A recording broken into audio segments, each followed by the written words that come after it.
one.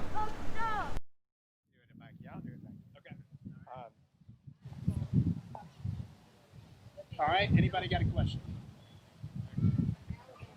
Let me say one thing about this. I've been at this battle and seen the various aspects of the immigration battle for a number of years, as you know, and been actively engaged in it. I believe immigration should serve the national interest. That's why I changed the name of the subcommittee from immigration to immigration in the national interest, because I thought that was important to our approach to immigration. My opponent, Tommy Tuberville, really doesn't get it. Yes, he says on the TV ads written by his consultants, not him, they write them, he says that he's for the wall and he's not for amnesty. But it wasn't long ago in the North Alabama area that he said there are 400,000 people in India with skills. We want them to come here. We want their jobs. He also said multiple times that people who are coming across our border, they just want jobs. We want them to have jobs. We just want to know who they are.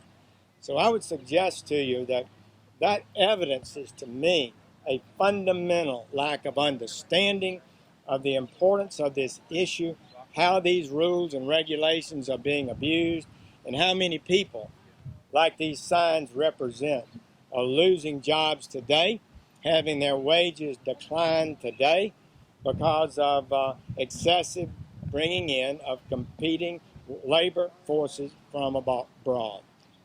Look, you bring in more cotton into America, the price of cotton will fall.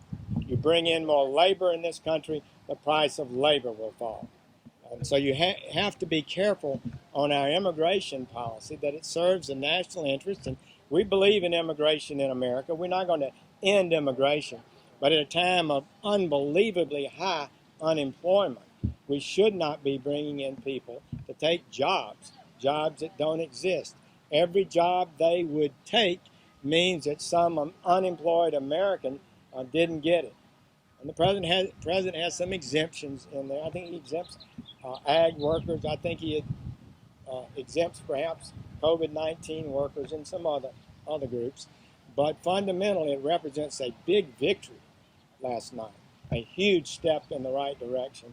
And as I noted, Silicon Valley, who's religiously committed to this agenda, and we've seen it for years.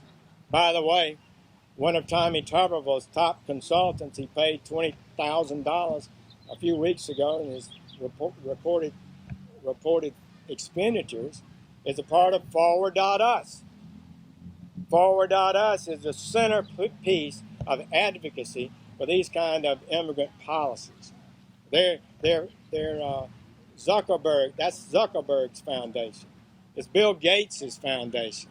That's where he still works and has a big title in that group. He's also the one that said, and they opposed President Trump, Forward.us did. They opposed President Trump's policies on trade and on immigration.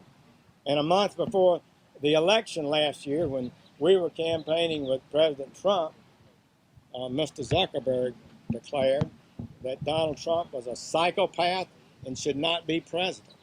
So I just got to say, I'm concerned about the candidacy of Mr. Tuberville.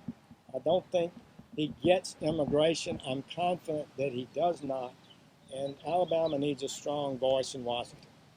I know, Senator Sessions, I know that we're talking about the TVA here. Do you know how many, so it's Tennessee Valley, but do you know how many jobs in Alabama are affected by these current layoffs?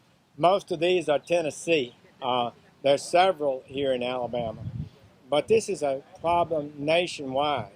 President Trump, at his rally here before the election, brought people from Disney and Florida to come here to highlight the problem. So what I think the TVA people today are doing, the workers here today, they're saying this is a danger to the TVA, all of us, and it highlights a flaw in our immigration system that was never intended.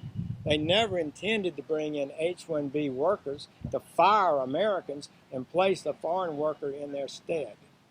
So this is a moment to highlight it, but if every job really in America is subject to being lost as a due to outsourcing if it's not controlled. Okay? Thank you.